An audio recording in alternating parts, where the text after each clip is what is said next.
Hello, this is the Tivana course, Standards for Free and Fair Elections. My name is Andrew Bلیک. I am lecturer in Politics and Contemporary History and Director of History and Policy, King's College London. I was also a research fellow to the first ever parliamentary inquiry in the United Kingdom, where I live, on whether or not the UK should adopt a written constitution. I study constitutional history and democratic development in the UK and elsewhere, and I've worked with democratic assessment and reform organisations based in various countries around the world, including Pakistan, Ukraine and Turkey. Please watch this lecture before the relevant live discussion session. Also, after this lecture and in advance of the session, as an assignment, I'd like you to write down what you think are the two core defining features of a democratic election and why.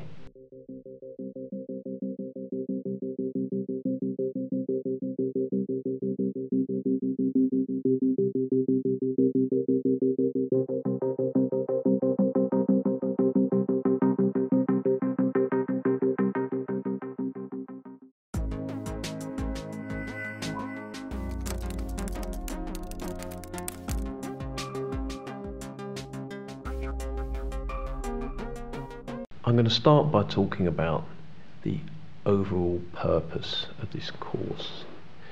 The general idea behind it is that it will give you an overview of what a democratic election should be. What are the core principles? Why do we have democratic elections? And how do they fit into a broader democratic system? From there, we'll be able to consider what are some of the problems that can inhibit the democratic effectiveness of elections, what are some of the challenges, and also how these challenges can possibly be overcome. We'll also talk about the positives, what are the benefits that can come from elections, even in systems that are far from perfect as democracies. From there, we'll also look at some of the practical features of democracy, the rules that apply to democratic elections, the principles that have to be upheld as part of a democratic election process, and the practicalities, how they should function, who should be involved in their operation, and how we can try and make sure that all of these democratic principles are adhered to. Today's lecture is going to be an introductory session. I'll be talking about some of the core principles that are going to occur throughout the course. I'll be talking about the role of elections within a democracy, the concept of representative democracy to which elections are so important, the use of elections for particular purposes. What do elections actually do? I'll talk a bit about the Iranian context, how that fits against the general framework I've been setting out, and also the work of international monitoring organisations. Finally, I'll be introducing you to a framework used by an organisation based in Stockholm, Sweden, called the International Institute for Democracy and Electoral Assistance, known as IIDEA. That's a framework I've been using in the context of the UK for a number of years, and which has been adapted to many other countries by IIDEA and applied across the world, which enables us to consider lots of different facets of democracy, take a very broad view of democracy, within which, obviously, democratic elections are a very important component.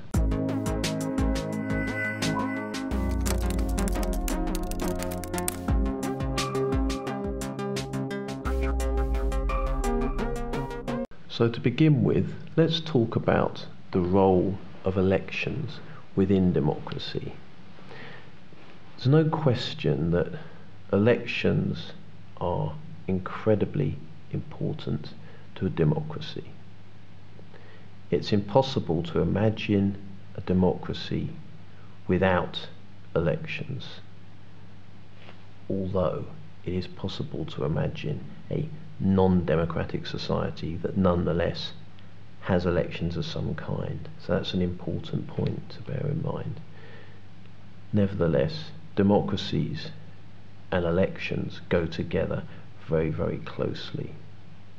In fact, some observers, some commentators on democracy argue that elections are the crucial defining feature of democracy, that if you've got them in the proper way, you've got a democracy. There may be other features that go along with it, but for many observers of democracy, elections are it. They are what defines a democracy. Some people take a broader view and say, yes, elections are very, very important to democracy, but in fact we've got to look a bit broader than this. The elections on their own don't do it. There's a wider range of supporting features, a whole democratic infrastructure that has to be maintained, and it's a bit crude, a bit reductivist to argue that elections are it, that you can boil it down to elections. Nevertheless, aside from that entirely valid debate which takes place amongst observers and promoters of democracy, everyone agrees that elections are incredibly important, and that's a crucial point to bear in mind, that elections are incredibly important to democracy. So when we talk about electoral standards, electoral principles, we're also very closely talking about democratic standards and democratic principles. And when we're talking about the historic development of elections, we are also talking about the historic development of democracy itself. The two are so closely intertwined that they can never fully be separated.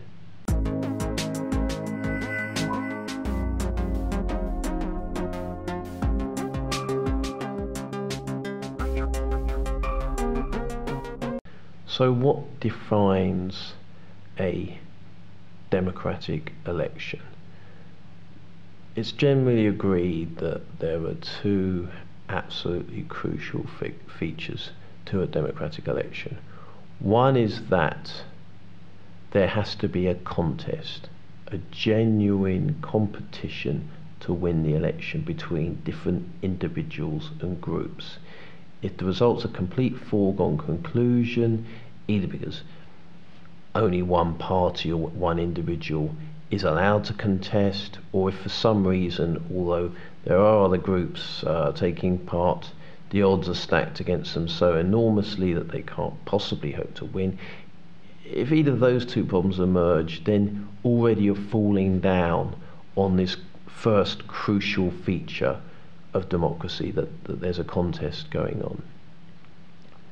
Now there's also a second crucial feature alongside this need for a competition to be taking place. We have to have the existence of wide participation among the population in this election. It's not enough that there's a competition if only a tiny proportion of the population are allowed to vote or are voting for whatever reason. It's got to actually be a big chunk of the population in the territory concerned actually taking part, actually voting, actually determining the outcome of this contest. So there are the two interlocking features of a genuinely democratic election. The one is contestation, the other is participation. And when we look at participation, and this is a point we're going to come back to again in this course, we've got to consider two things. One is the actual legal position. Is there a wide franchise? Is there a right to vote that doesn't discriminate on the basis of things like gender, race, ethnicity, religion, etc., etc. Is there a genuinely wide franchise, inclusive of the whole population, with only very clearly defined limitations? If that's in place, that's an important step towards a genuinely democratic electoral system. Also, we have to consider what happens in practice. Is there a right to vote, but for some reason certain groups don't actually fully exercise that right, don't take advantage of it, either because there are practical impediments in their way that make it very difficult to do so, or perhaps because they choose not to do so for some reason. There's some kind of social barrier to them taking part. Perhaps they don't feel like it's worth their taking part. Perhaps they feel alienated from the system. Perhaps they're being discouraged from taking part. Perhaps they're being intimidated. Perhaps there's some other reason why they are not taking part. Whatever the reason, alongside this principle of a right to vote, you've got to have a practical realization of that right, and if you don't, that immediately raises questions about how democratic your electoral process actually is. So those two crucial factors have to be borne in mind throughout any discussion of democratic elections. However, as we're going to see over the rest of the course, there's lots more to it. The realization of those two principles has a lot of practical and political and legal dimensions to it that have to be fleshed out.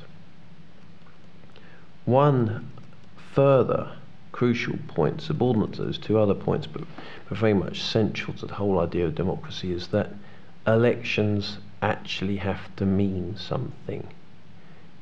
It's great you've got this contest, it's great you've got people participating, but what in the end does the result of the election mean?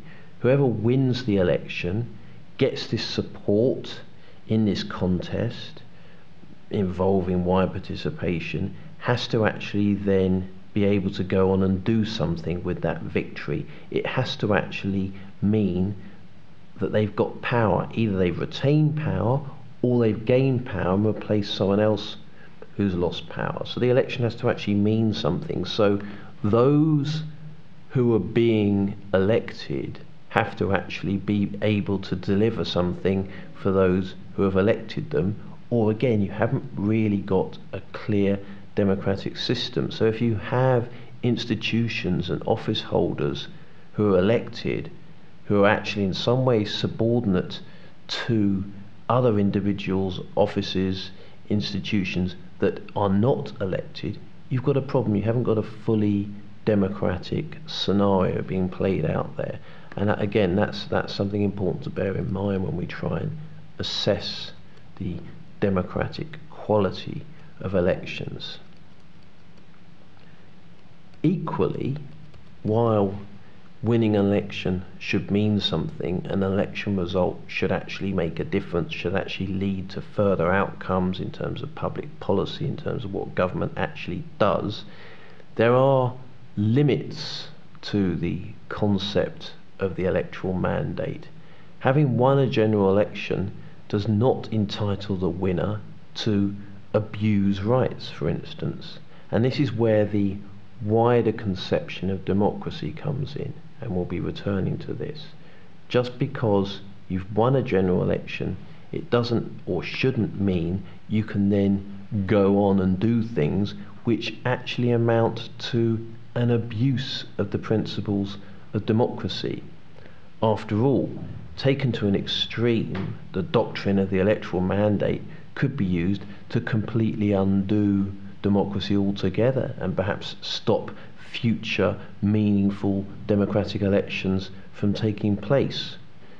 A democratic election could lead one particular ethnic group to seize power, and because they're in a majority, they could use that position to oppress a smaller ethnic group, and then you're not really looking again at a very democratic scenario. So it's important to bear in mind that while elections should mean something, election mandates should be a basis for action. Not any kind of action. There have got to be limits, there have got to be constraints, there have got to be checks, there have got to be balances. Elections have their purposes and they also have their limitations. And that's a key point to take away, really, that elections are vital to democracy, but equally, or perhaps precisely because they're so important to democracy, they have to be conducted in accordance with democratic principles, and they have to be deployed to advance rather than to undermine democracy.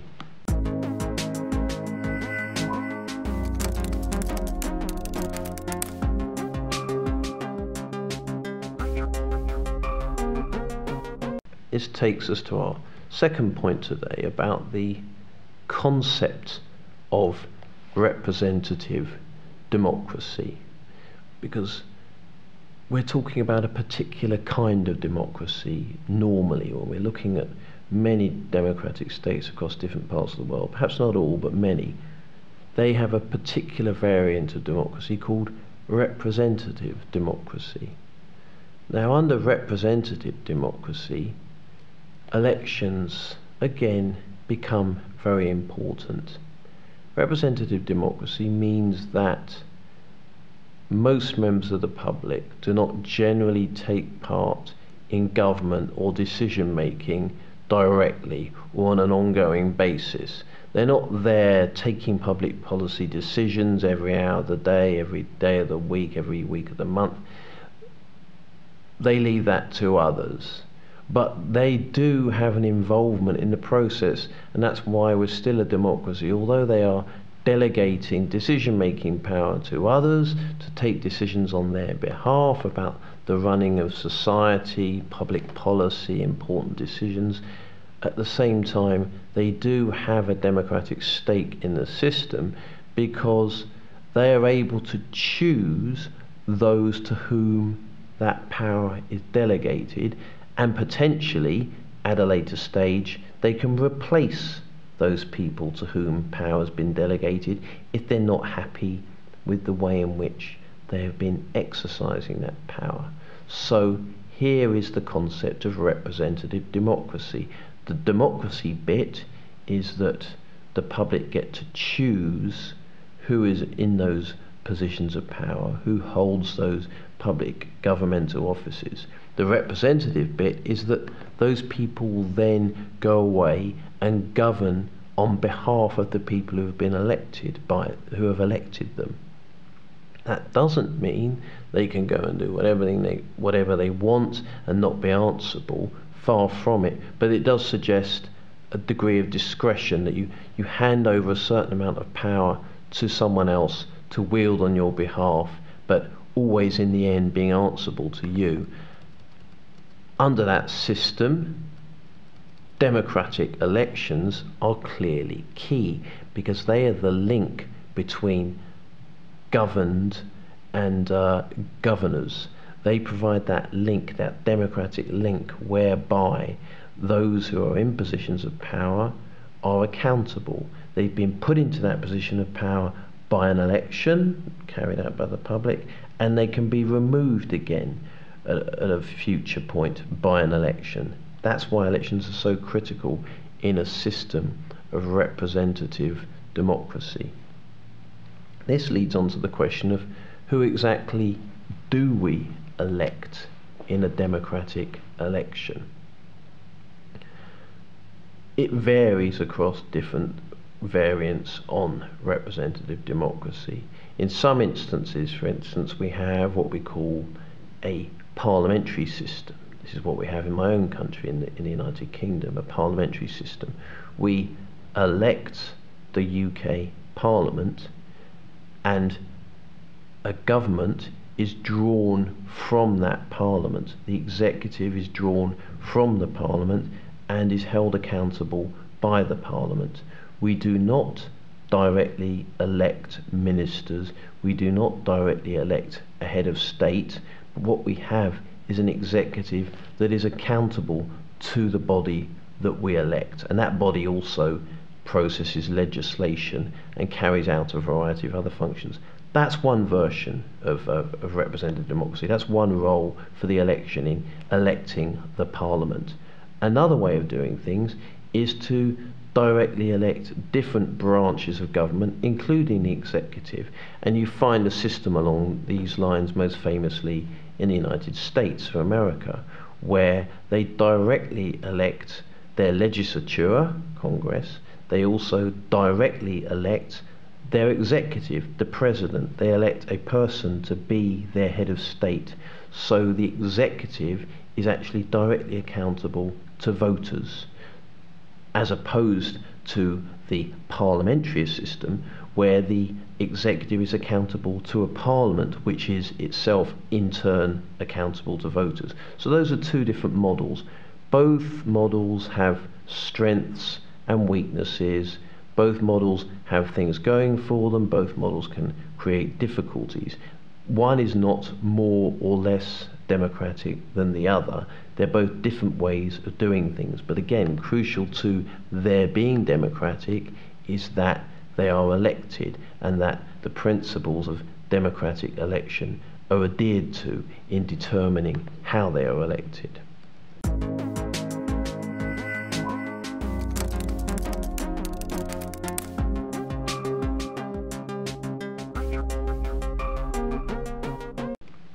Another useful discussion to have at this point is in distinguishing representative democracy, which I've been talking about, from another version of democracy, direct democracy. In many ways, direct democracy is the original form of democracy practiced in ancient Greece. It involves people actually taking a direct role in their own government. Many would argue it's not possible in a contemporary state, given the complexity of government business, the sheer size of countries and the world population today. It can't really be done. But in ancient Greece, when you were dealing with much smaller units, therefore with a smaller volume of business, less complexity, it was possible to involve the people directly in governing themselves. Now, when I say the people, I certainly don't mean all of the people, and a key defect of the Greek system, if we apply the democratic standards of today, was that most of the people, women, slaves and so forth, were excluded from taking part, so it was actually a small proportion of the people. Nevertheless, they actually had a role in directly taking decisions, hence it was a direct democracy. Some of those ideas survive today. For instance, Switzerland in Western Europe has a long established tradition of direct democracy, that people in the cantons, the administrative subunits of Switzerland, actually take part in direct decision making on a regular basis. So direct democracy survives. And there's also another form of direct democracy which is actually incorporated into representative democracies, and that's the referendum. The referendum involves people having a proposition put to them which they can vote in favour of or against. So in other words, rather than electing people to take decisions on their behalf, a characteristic of representative democracy, in this instance, when a referendum is held, a particular decision is actually sent out to the population of a whole. So the representatives do not take it, the people take that specific decision. They're not electing a particular person to represent them on this occasion, they are voting on a particular proposition. It's widely accepted now that referendums can play a valuable part in representative democracy, but some people express reservations about them as well. Sometimes, historically, they've been deployed for anti-democratic purposes, to undermine principles of democracy and to underpin the authority of authoritarian regimes that have abused democracy. They've used this direct reference to the people as a means of strengthening their legitimacy to carry out anti-democratic acts. So that's important to bear in mind, that referendums can be integrated into representative democracy, but they're also potentially used for abuse. And certainly historically, a famous case of a anti-democratic regime that used democracies to strengthen its own position and validate what it was doing was the National Socialist or Nazi regime led by Adolf Hitler in Germany in the 1930s and 40s. Hitler made use of referendums to legitimize what he was doing. So in this instance, although a referendum may carry some of the apparent surface characteristics of democracy, it can actually be deployed for purposes that are ultimately anti-democratic. And it's important not to confuse populism with democracy.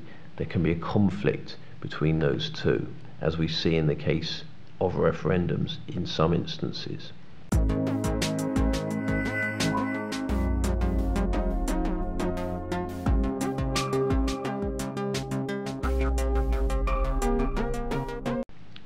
I'm now going to talk about a little bit about the Iranian context and talk about how, taking into account the principles I've discussed already, how there might be some problems from the point of view of elections from a democratic perspective in Iran.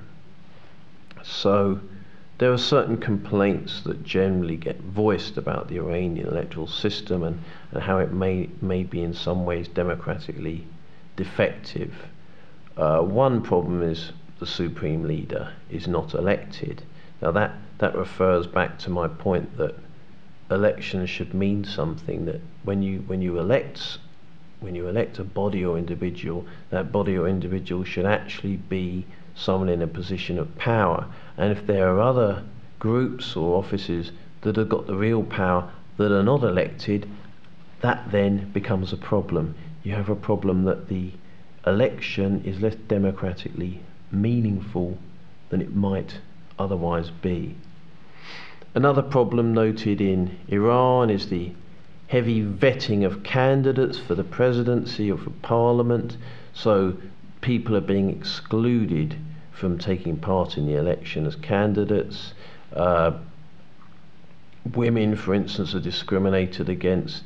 And in addition to there being a kind of restriction on candidacy, the parliament itself doesn't have as much power as it might. Therefore, even people who do manage to get elected are not necessarily in a position to deliver on the policies on which they might have pledged to implement, because they're really not in a position to actually wield meaningful power. So that comes back to the point again of elections needing to actually mean something. The Islamic Republic itself and the Constitution are founded in referendums held in 1979, and this comes back to my point about some of the problems with referendum, because these referendums can be seen as having provided a framework within which democracy is actually restricted. So rather than being tools of democracy, these referendums are actually tools that have served to create a basis on which democracy can be limited, can be constrained. So in that sense, this shows the democratic problems that can arise from referendums. They might look like votes, but actually that doesn't in themselves make them democratic in their own right.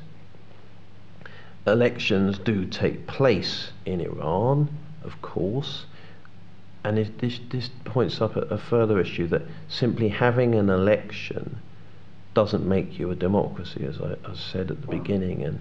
And in Iran, although elections take place, they occur, they're flawed in many of the ways that we've been talking about already, and therefore it shows that elections in this case are not necessarily fully democratic elections. They fall short in important democratic areas. Further problems are the lack of protection for fundamental rights such as freedom of expression, freedom of association. This ties back to the point about democracy being a wide system. Although elections are important, there are lots of other factors taken into account, lots of other democratic requirements that are all interdependent, and if you haven't got this broad democratic environment, it's harder for any one of those features of democracy to function properly on their own. So in Iran, problems for freedom of expression or freedom of association mean that in turn elections themselves become more flawed, because the rights that are so important to a meaningful election that we'll get on to are being denied. So this is another problem in Iran. However, to introduce a slightly more optimistic tone, it's important, even if they're flawed elections, even if the intentions lying behind them are non-democratic, it's important that elections are taking place at all, that this process is being gone through. It may not be meant to be democratic, it may not be truly democratic, but nevertheless the fact that these events are happening at all is significant and could one day become more significant. And certainly the election campaigns, even for those who don't actually want to take part in the election, provide a focus for political discussion. They can provide a focus for those campaigning for something better, and they are an opportunity that can be utilised. And for those of us who want to assess democracy and assess elections, they obviously provide the raw material for us to do so. From there, we can consider what are the flaws, what are the perhaps glimmers of hope that could be built upon, and how improvements can be attained.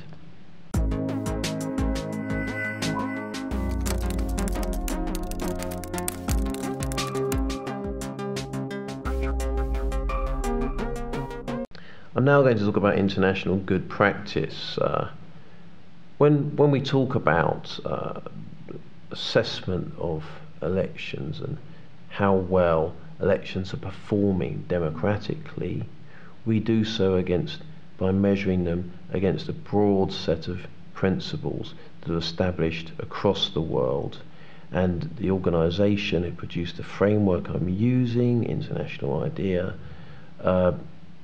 uses a variety of international treaties, conventions, other documents that provide it with the core values. Some of them include the 1948 Universal Declaration of Human Rights, the International Covenant on Civil and Political Rights in 1966, the 1948 American Declaration of the Rights and Duties of Man, the 1969 American Convention on Human Rights, the 1981 African Charter on Human and People's Rights, and there's also the 1950 European Convention for the Protection of Human Rights and Fundamental Freedoms, also known as the European Convention on Human Rights. So there's a variety of documents out there that can be consulted, and between them they provide us with a big body of principles from which we can derive good practice that actually show that there are a universal and fundamental set of principles that can be applied throughout the world when we're trying to assess how democratically valid an election is. Now, although there are these core principles, and it's right that there should be a underpinning conception of democracy that applies everywhere, the exact way in which those principles are realised can vary from territory to territory and at different times, and we shouldn't be wedded to any one model of democracy or assume that a different way of doing things is a worse way or a better way of doing things. Nevertheless, there are these core principles to which we can refer when carrying out our work. There are also a number of international monitoring organisations that get involved in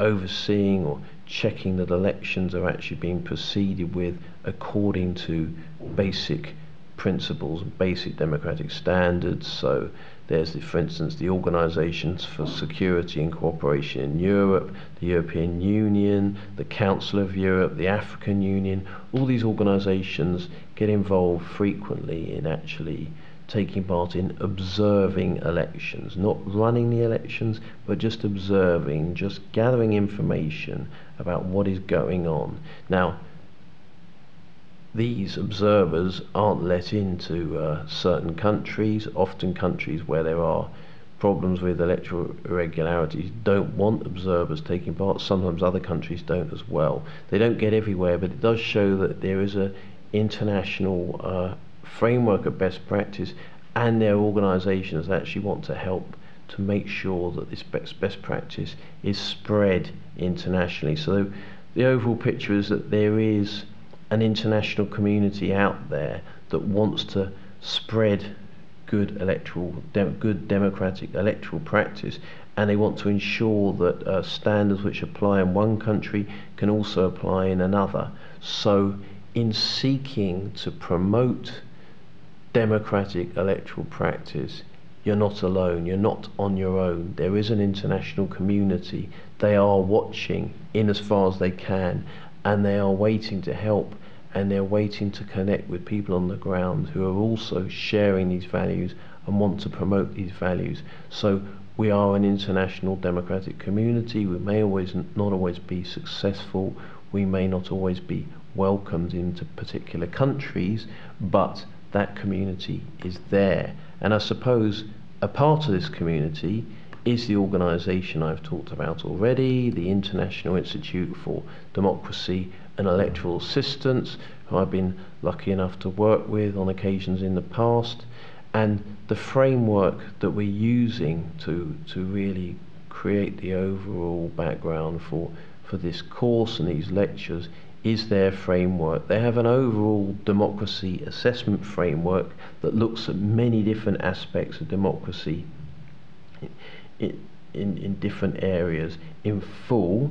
They also have specific electoral guidance, which I'll come to later, but I'm going to close today's lecture by talking about part of this wider democracy assessment framework and look at section 2.1 of this framework, which is entitled Free and Fair Elections. And this gives you an idea of some of the questions they ask that will help you to assess how far your elections are actually contributing to a strengthened and better functioning democracy. The overarching question they use is, do elections give the people control over governments and their policies? Obviously critical.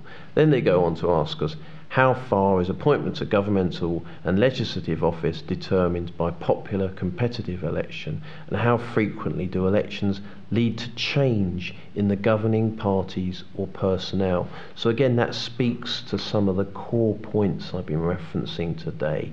The idea that the actual posts that count should be in some way determined by an election. The idea that it should be popular, i.e. wide involvement, and competitive. This election should be popular and competitive. And then there's the question of the frequency of changes in government. In other words, if the same party or group is perpetually in power, that begins to call into question the democratic value of the election process, because it's not changing anything. So that's another important point to bear in mind. Then it asks about the inclusiveness and the accessibility of elections, i.e. are people able to actually take part in elections, and also asks about how independent they are from abuse by governments or parties, and how far they're free from intimidation. Then we get to the procedures for the registration of candidates and parties. It's asking, actually, are different parties and candidates all treated in an even-handed way, or is there some kind of stymieing of the system, some kind of rig going on that means that particular parties and groups are favoured by the system, it's made easier for them, and other parties and groups it's made more difficult for them to take part, which again would compromise the election. Then there's a question about access to the media and ways of communicating with the voters. In other words, does everybody taking part in an election get a fair chance to actually get their message across, or is there some kind of way of preventing certain messages being heard by the public and favouring particular lines and particular groups in terms of publicity?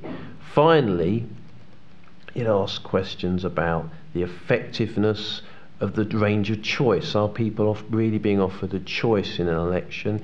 It asks us also how far the legislature which is elected actually reflects the social composition of the electorate. In other words, if you have a legislature in which people from a particular ethnic group or a particular gender are overrepresented or dominant, this is again, this could be a problem from a democratic perspective, because it could mean that certain groups aren't really feeling like they have a presence within the elected body because there's nobody like them in there.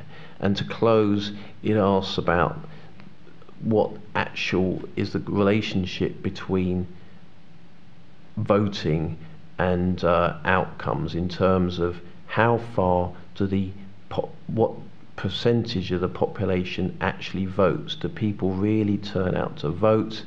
And the crucial question as well of whether election results are actually accepted by the people and by the country as a whole. In other words, when there has been an election, when the result has been announced, are people willing to then say, okay, we accept that result?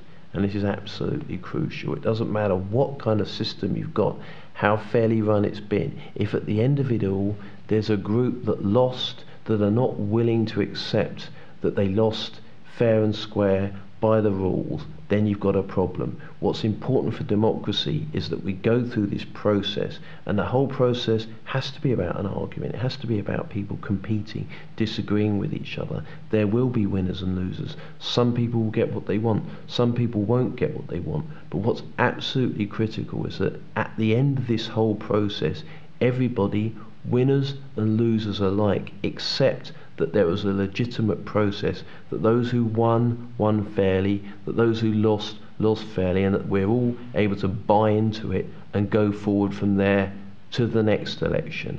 And if that can happen, then it really begins to feel like we've got an effective democratic election process.